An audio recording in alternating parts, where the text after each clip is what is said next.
నమస్కారం ఘంటారావానికి స్వాగతం. ముందుగా ప్రధాన అంశాలు. విజన్ 2047 సాధించేలా బడ్జెట్ రూపకల్పన జరిగిందన్న పల్లా. పద్దు ఫలాలను క్షేత్రస్థాయిలోకి తీసుకెళ్లాలని ఎమ్మెల్యేలకు సూచన. నేలమంగలలో కర్ణాటక ఆర్టీసీ బస్సును ఢీకొన్న కారు. ప్రమాదంలో 5 యువకులు దుర్మరణం.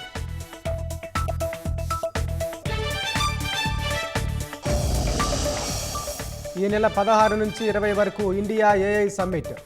2 లక్షల మందికి పైగా వస్తారని అంచనాలతో ఏర్పాట్లు.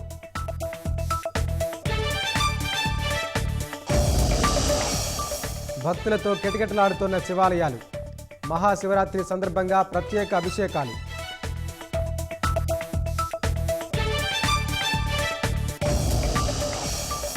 T20 ప్రపంచ కప్లో కొలంబో వేదికగా తలపడనున్న భారత్ పాకిస్తాన్. దాయాదిపై విజయం సాధించాలంటూ అభిమానుల పూజలు.